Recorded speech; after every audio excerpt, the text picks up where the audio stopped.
بسم اللہ الرحمن الرحیم۔ السلام علیکم ورحمۃ اللہ۔ دوستو، ایک گاؤں میں ایک کسان رہتا تھا۔ وہ بہت ہی محنتی تھا۔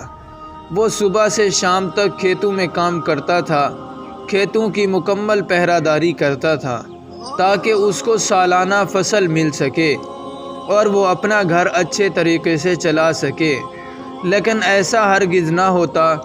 ہر دفعہ اس گاؤں کا سردار، جو کہ دولت کا پجاری تھا، اپنی طاقت سے اس کسان کی ساری فصل لے لیتا اور اس کو اس فصل کا کچھ حصہ دیتا۔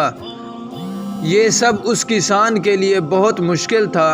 کسان اور اس کی بیوی پورا سال تنگی سے گزر بسر کرتے۔ وہ ہر دفعہ یہ دعا کرتا کہ اس کا مشکل وقت ختم ہو جائے۔ پھر ایک دن جب وہ کھیت میں کام کر رہا تھا اور اپنی گہری سوچ کی وجہ سے زیادہ زمین کھود گیا، اس کو محسوس ہوا جیسے زمین میں کچھ ہے۔ اس نے مزید کھوجا تو ایک صندوق تھا۔ اس نے صندوق باہر نکالا جس میں سونے اور جواہرات تھے۔ وہ ہیرے اور جواہرات کو دیکھ کر بہت خوش ہوا۔ وہ یہ صندوق لے کر سردار سے بچتے بچاتے گھر پہنچا اور اپنی بیوی کو صندوق دکھایا۔ وہ اس کو محفوظ کرنا چاہتا تھا، کیونکہ اگر سردار کو اس کا پتہ چلا تو وہ اس کو چھین لے گا۔ اس نے اپنی بیوی سے مشورہ کیا اور بیوی کے کہنے پر اس نے وہ صندوق صحن میں چھپا دیا۔ تھوڑی ہی دیر بعد اس کی بیوی پانی بھرنے گئی تو اس کو خیال آیا کہ اس کی بیوی اس بات کو زیادہ دیر تک چھپا نہیں پائے گی۔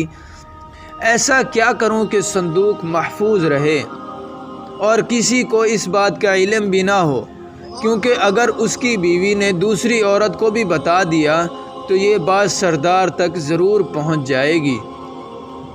بس پھر اس نے وہی کیا جو اسے کرنا چاہیے تھا۔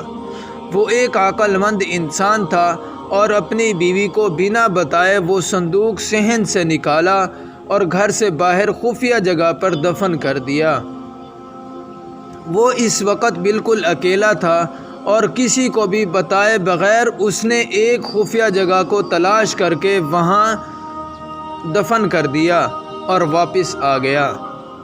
کچھ دیر گزر جانے کے بعد اس کی بیوی واپس آئی تو اس نے بڑی سنجیدگی سے کہا، کل ہم جنگل سے مچھلیاں پکڑ لائیں گے اور درخت سے روٹیاں بھی اتاریں گے۔ جب بیوی نے اس کی یہ بات سنی تو بہت ہنسی اور کہا کہ شاید خوشی نے تمہارا دماغ خراب کر دیا ہے۔ کبھی جنگل سے بھی مچھلیاں پکڑی جاتی ہیں؟ کسان نے کہا کہ جنگل ہی چلیں گے، خود ہی دیکھ لینا۔ اس کی بیوی حیران تو ہوئی لیکن اس کو یقین نہ آیا۔ اگلے دن کسان سورج نکلنے سے پہلے ہی اٹھ گیا اور مچھیرے سے بہت ساری تازی مچھلیاں لے لیں اور تندور والے سے کچھ روٹی بھی، اور جنگل کی طرف چل پڑا۔ وہاں پر اس نے ایک جگہ پر بہت ساری مچھلیاں بکھیر دیں اور تھوڑے ہی فاصلے پر درخت کے اوپر روٹیاں بھی لٹکا دیں۔ اس کی کوشش تھی کہ بیوی کے اٹھنے سے پہلے ہی گھر پہنچ جائے۔ اس کی بیوی کو تمام ماجرے کا علم نہ ہوا۔ وہ گھر گیا اور چپکے سے اپنے بستر پر سو گیا۔ تھوڑی ہی دیر میں اس کی بیوی جاگی اور اس کو کہا، آج ہم نے جنگل جانا ہے، اٹھو اور تیار ہو جاؤ۔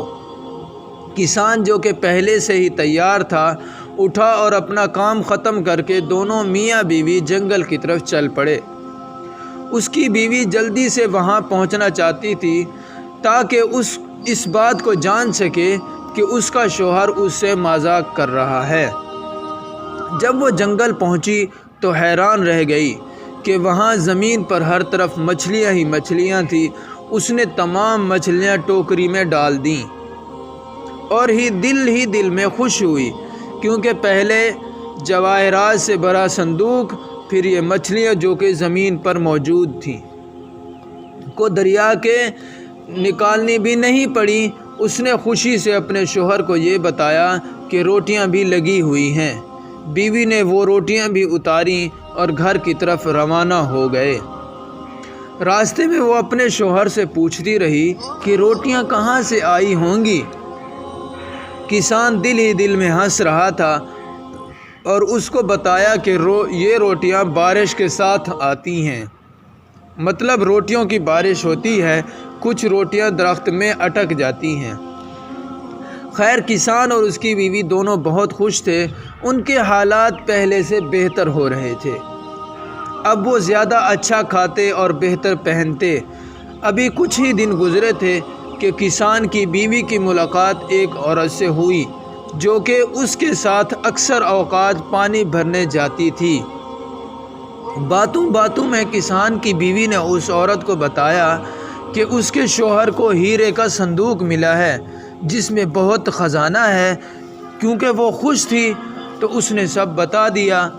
دوسری عورت نے یہ سنا تو اپنے شوہر کے سامنے اس کا تذکرہ کیا۔ تھوڑے ہی دن میں ہر طرف بات پھیل گئی کہ کسان کے پاس خزانہ ہے اور اسی کی وجہ سے وہ بہتر کھاتا ہے۔ یہ بات اب راز نہ رہی، سردار کو اس بات کا علم ہو گیا۔ اس نے اپنے کچھ لوگوں کو کہا کہ کسان کی بیوی کو بلاؤ تاکہ میں اس سے تمام بات کا جائزہ لے سکوں۔ کسان کی بیوی کو سردار کے سامنے لایا گیا۔ وہ ایک ڈرپوک خاتون تھی۔ جب سردار نے اس سے صندوق کا پوچھا تو ڈر کے مارے اس نے بتایا کہ میرے شوہر نے صندوق کو گھر کے صحن میں چھپا رکھا ہے اور رات کے کسی حصے میں وہ کچھ سونا نکال کر لے آتا ہے اور اس کو بیچ کر ہم اپنا اچھا گزر بسر کرتے ہیں۔ جب سردار نے یہ سنا تو اس کو بہت غصہ آیا۔ اس کے لوگ کسان کو بھی اس کے پاس لے آئے۔ سردار نے جب کسان سے اس صندوق کا پوچھا تو اس نے کہا ہمارے پاس کوئی صندوق نہیں ہے۔ سردار نے کسان کو وہ سب بتایا جو اس کی بیوی پہلے اسے بتا چکی تھی۔ کسان نے حیرت کا اظہار کرتے ہوئے کہا یہ بالکل جھوٹ ہے، اصل میں میری بیوی کا ذہنی توازن تھوڑا خراب ہو چکا ہے، اس لیے وہ آج کل اس طرح الٹی سیدھی باتیں کرتی رہتی ہے۔ کسان کی بیوی کو بہت غصہ آیا اور اس نے سردار سے کہا کہ صندوق ابھی بھی ہمارے گھر کے صحن میں موجود ہے۔ سردار خوش ہو گیا اور اس کی بیوی سے پوچھنے لگا کہ یہ صندوق تمہیں کتنے دن پہلے ملا تھا؟ تو کسان کی بیوی نے بتایا کہ جس دن ہم جنگل سے مچھلیاں پکڑنے گئے تھے اور درخت سے روٹی بھی توڑی تھی، اس سے ایک دن پہلے ہمیں وہ صندوق ملا تھا۔ سردار بڑا حیران ہوا کہ یہ عورت پاگل ہو گئی ہے کہ جنگل سے مچھلی اور درخت سے روٹی کیسے مل سکتی ہے۔ اس کو کسان کا یقین آنے لگا۔ خیر اس نے اپنی تسلی کے لیے اپنے کچھ لوگ کسان کے گھر بھیجے کہ اس بات کا کھوج لگائیں۔ سردار کے لوگوں نے پورا صحن چھین مارا، پھر بھی ان کو صندوق نہ ملا۔ اب کسان کی بات سردار کو سچ لگ رہی تھی۔ اس نے کسان اور اس کی بیوی کو چھوڑ دیا اور دونوں آزاد ہو گئے۔ کسان نے اس طرح نہ صرف اپنی جان بچائی بلکہ اپنا خزانہ بھی بچا لیا۔ سچ کہتے ہیں اگر آپ کا استعمال صحیح جگہ پر کیا جائے تو اس سے بہتر فائدہ حاصل کیا جا سکتا ہے۔ ویڈیو اچھی لگی تو لائک کر دیں، چینل کو